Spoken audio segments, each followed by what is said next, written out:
हद मोमिन तो के मुबारक या मोमिन तो के मुबारक या दिनी अल्लाह तबारक या वो मोमिन तो के मुबारक या दिनी अल्लाह तबारक या ईद मिलाद की महफिल जी वो मोमिन तो के मुबारक या ईद मिलाद की महफिल जी ओ मोमिन तो के मुबारक या सदके नबी जे सुख मिलंदई कोन कदे गम दुख मिलंदई हा सदके नबी जे सुख मिलंदई सदके नबी जे सुख मिलंदई कोन कदे गम दुख मिलंदई हा सदके नबी जे सुख मिलंदई सदके नबी जे सुख मिलंदई कोन कदे गम दुख मिलंदई ईद मिलाद जी महफिल जी वो मोमिन तो के मुबारक या ईद मिलाद जी महफिल जी ओ मोमिन तो के मुबारक या कर शुक्राना शान बुद्धि कर शुक्राना शान बुद्धि कादिर जो कुरान बुद्धि हाँ कर शुक्राना शान बुद्धि हाँ जो कुरान बुद्धि हाँ कर शुक्राना शान बुद्धि हाँ हाँ हाँ कादिर जो कुरान बुद्धि हाँ कर शुक्राना शान बुद्धि कादिर जो कुरान बुद्धि ईद मिलाद जी महफिल जी वो मोमिन तो के मुबारक या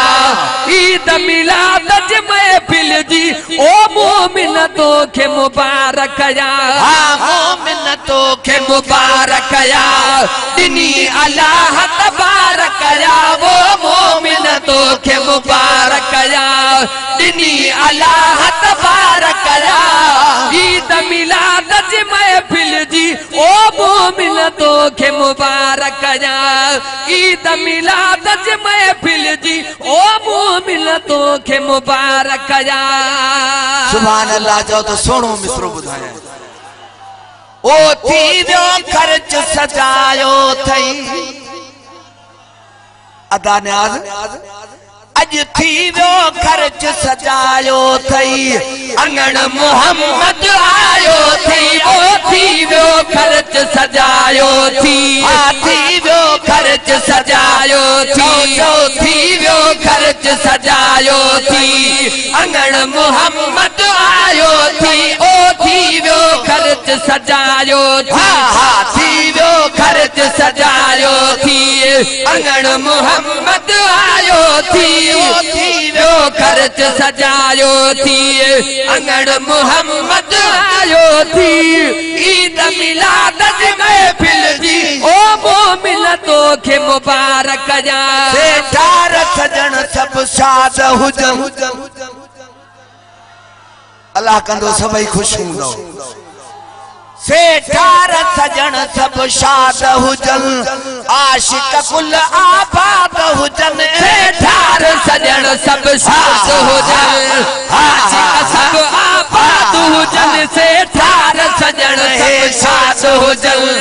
आशिक रे आबाद हुजन सेठार सजन सब शाद हुजन अल्लाह करे आबाद हुजन ईद मिलाद जी महफिल जी वो मोमिन तो के मुबारक या ईद मिलाद जी महफिल जी ओ मोमिन